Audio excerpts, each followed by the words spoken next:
ಕಪ್ಪಲಿಗೆ ಮೇಲೆ ರಾಕ್ ರಾವತ್ತು ರಾ ಒತ್ತಕ್ಷರ ಇರ್ತಕ್ಕಂಥ ಕೆಲವಾರು ಪದಗಳನ್ನು ಬರೆದಿದ್ದೇನೆ. ಅವುಗಳನ್ನು ನೀನು ಬಿಡಿಸಿ ಹೇಳಪ್ಪ.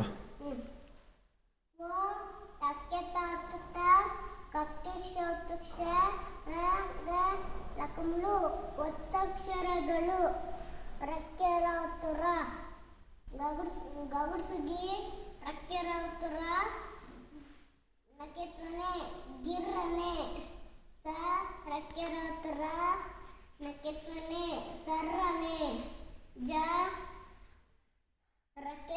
ರಕ್ಕೆರಾತುರ ನಕೆತ್ವನೆ ಜರ್ರನೆ ಕ ರಕ್ಕೆರಾತುರ ನಕೆತ್ವನೆ ಕರ್ರನೆ ಹ ರಕ್ಕೆರಾತುರ ನಕೆತ್ವನೆ ಭರ್ರನೆ ಬಕೆತ್ವ ಬೆ ರಗುಡ್ಸುರಾತುರಿ ಬೆರ್ರಿ ಚಕೆತ್ವ ಛೆ ರಗುಡ್ಸುರಾತುರಿ ಚೆರ್ರಿ ಬ ರಗುಡ್ಸುರಾತುರಿ ಬರ್ರಿ ಎ ರಕಿಲೆ ರಾವತುರ ಬಗುಡ್ಸು ಬಿ ರಗುಡ್ಸುರಾತುರಿ ಎರ್ರ ಬಿರ್ರಿ KM ಚಕಿಲೆಚ್ಚ ಬಗುಡ್ಸುರ್ ಕರ್ತಪಿಕ್ KM ಚಾವಿಕ್. ಸೂಪರ್, ಭಾಳ ಚೆನ್ನಾಗಿ ಹೇಳಿದೀಯ.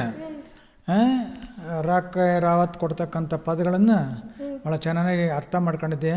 ಅದಕ್ಕಾಗಿ ನಾನು ನಿನಗೆ ಟ್ರಿಪಲ್ ಥ್ಯಾಂಕ್ಸ್ ಕೊಡ್ತೇನೆ. Thanks thanks thanks. ನೀನು ಸಹ ನಮ್ಮ ಬಳಗದ ಬಂಧುಗಳಿಗೆ ನಮಸ್ಕಾರಗಳು ಹೇಳಪ್ಪ. ನಮಸ್ಕಾರಗಳು. ಹೋಗಿ ಬರ್ತೇನೆ. ಹೋಗಿ ಬರಪ್ಪ, ದೇವ್ರು ಒಳ್ಳೇದು ಮಾಡಲಿ.